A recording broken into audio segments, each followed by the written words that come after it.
So I have identified 21 rules of the game.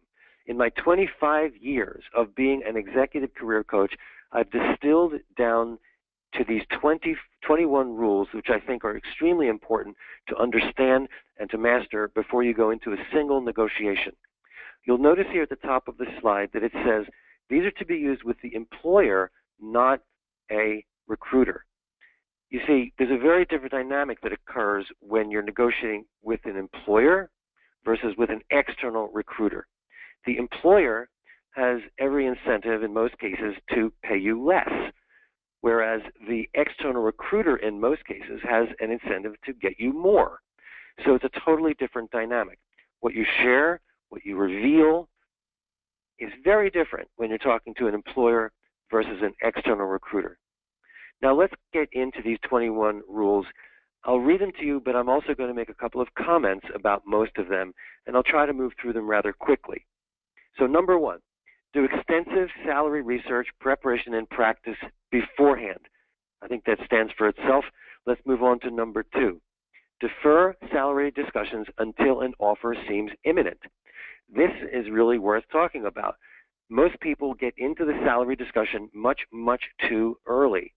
For example, an employer might contact you and say, okay, well, we're interested in you. We saw your LinkedIn profile or your resume was forwarded to us, and we just want to check to make sure that we're talking to the right person. What kind of salary are you looking for?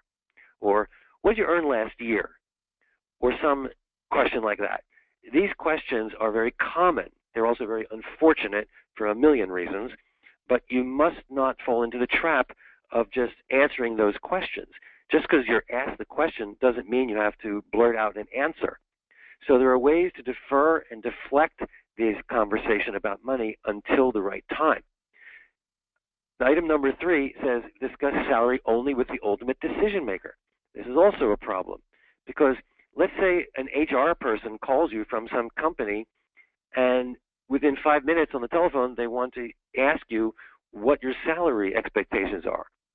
Or let's say you're applying for a position online and the form demands that you fill in your salary history. These are all going to compromise your positioning. They're going to decrease your ability to get top dollar and to negotiate for good compensation. So you need to learn how to deflect and defer this conversation and only have it with the ultimate decision makers. Number 4, get the employer to state a salary figure or range first. Just like in any game, think of the game of poker, for example. You don't want the other guy to see your cards, but you'd like to have a peek at his cards. My point here is that they have to reveal their range or their salary figure first. You should not be the first one to name your range or your salary figure first. Number 5, wait until an offer is extended to you before negotiating. So don't start negotiating ahead of time. Don't negotiate against yourself.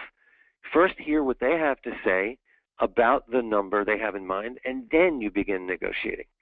Number 6, discuss salary only you have fully described your relevant accomplishments. Here again, they say, well, what do you want to earn? The question is, well, for doing what? You know, if you're hired to work in a retail store, selling things on the floor, that's one thing. If you're hired to run a multinational corporation, that's something totally different. So the scope of responsibilities is very, very important. And your ability to meet those requirements and to prove it through your relevant accomplishments, that's what's going to increase your value in the eyes of the hiring manager. Number 7, know your strategy before attending the negotiation meeting. By strategy here, I mean how much do you need to earn, how much do you want to earn, and they're two different things. We're going to get into that in a minute. Know what you have to earn and know what you would really like to earn. You need to know that before you go in. Number 8, always negotiate the offer no matter how good it seems initially. It's very possible that you might get an amazing offer, a huge compensation package. Sounds great, but should you just say, okay, I'll take it? No, you should not, because whatever number they mention to you is the lowest number they can possibly utter without feeling completely embarrassed. It's a trial balloon. They're just testing the waters. There's always more money to negotiate above the initial offer. Let's look at number 9. finalize the salary first before negotiating other items such as benefits. See, employers will often say, oh, we have a great package for you. The package is $200,000. Yeah, it's a total package, and that's smoke and mirrors. The proper response to that is to say, that's nice, Mr. Jones, but can you please tell me what the base salary is? Get down to the base salary. Get down to brass tacks. Negotiate that. Get clear on that before you move on to other subjects in the package. Number 10, never misrepresent your former salary. Now, I know we're all very honest, upstanding citizens on the line today, and no one would ever consciously or deliberately lie. However, there are ways that people get into the gray zone, what I call the gray zone, and they might misrepresent without even being fully aware of what they're doing. Here's an example. Let's say that you're in business development, okay? You're a business development and sales senior executive, and you get into a conversation, let's say with an external recruiter, and in this case, it might be appropriate to tell them your salary history with an external recruiter. So the recruiter says, what's your salary history? What did you make in your last job? And you say, well, I made $250. And the recruiter writes down $250. Now, he's assuming that you mean that was your base salary. But what you were really saying is, well, my base was $150, but I had a lot of commissions and bonuses and overrides. And so, told, complete, it was $250. No, you did not make $250. You made $150 plus bonuses and commissions. So you have to be very clear to parse this out and not misrepresent yourself. Now, that's just one example. I could give 5 examples or more about how people can get into that gray zone. Be very honest, be very clear about what your base was and what the other items were. Number 11, don't confuse salary with a full compensation package. I already touched on that. So in your own mind, when you're thinking about what you need to earn and what you want to earn, think base salary. Don't think full compensation package. Also, you must insist that in your negotiating conversations that the recruiter or the employer also is clear about what's salary and what's compensation above salary. Number 12, avoid tying your potential salary to your old salary. We'll talk about this a little bit more later, but my point here is very important. Your future salary, the amount you're going to make in your next position, has nothing to do with what you earned previously. Nothing. Zero. Zip. And I can prove it because I have many, many stories about real clients who were able to double their compensation in one job change, or they were able to negotiate far higher than they ever thought possible because they did not tie their new salary to their old salary. Even in their own minds, they didn't tie those two things together. So for you to be liberated and free to earn real maximum compensation, you need to cut the cord, cut the connection to any prior salary that you had in the past. Number 13, use silence as one of your most powerful negotiating tools. Yes, you see, people abhor silence, especially in a business negotiation. We want to use silence to make the other person feel uncomfortable or nervous. And when this is done properly, it can really, really work to your advantage. Number 14 is fit, which we've already covered. It's far more important than financial compensation. And plus, when it's a good fit, that assumes that your compensation will be appropriate. Number 15, leverage one offer against the other if possible. Many times my clients will have 2 or 3 offers at about the same time.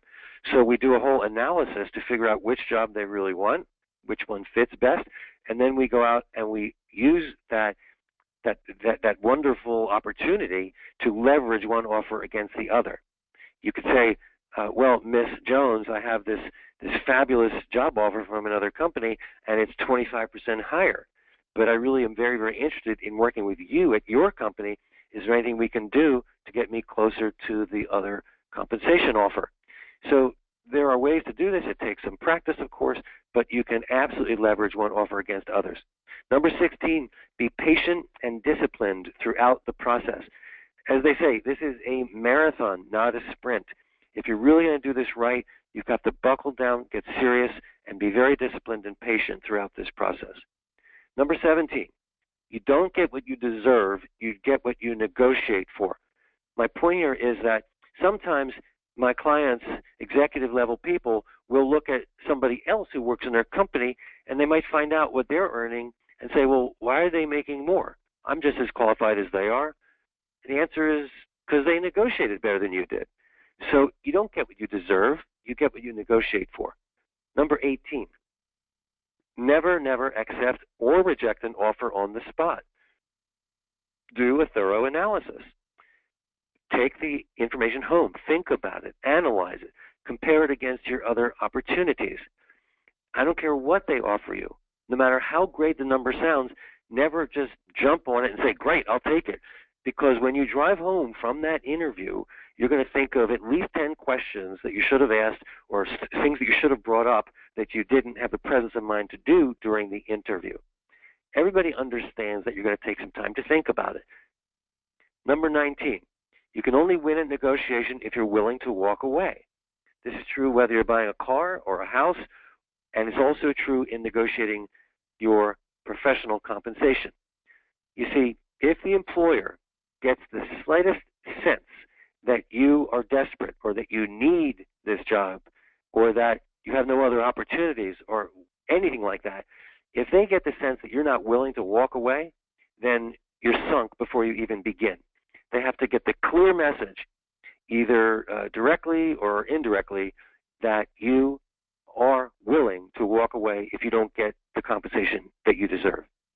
Number 20, be sure the compensation package you finally accept is a win-win. You know, when I talk about salary negotiation, I'm not talking about you coming out way ahead and the employer feeling like they lost or that, you know, you've damaged them in some way.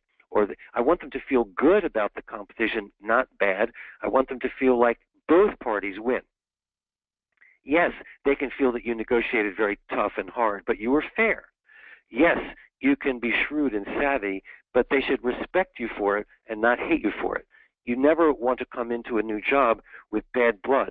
You want to make sure that they're okay and you're okay, and at the end of the day, both parties are happy. Number 21, last on the list, maintain a positive, upbeat attitude and enjoy the game. Did he say enjoy? Yes, enjoy. You know, too many people look at this like they're going to get root canal. They look at this like it's torture. It should not be torture, and furthermore, you won't win if you come into this feeling like you're going into a torture chamber. It should be fun. It should be upbeat. Of course, it has to be businesslike and appropriate, but on the inside, you should be enjoying this process because you're getting to leverage some new skills and you're able to negotiate for better compensation for yourself and your family.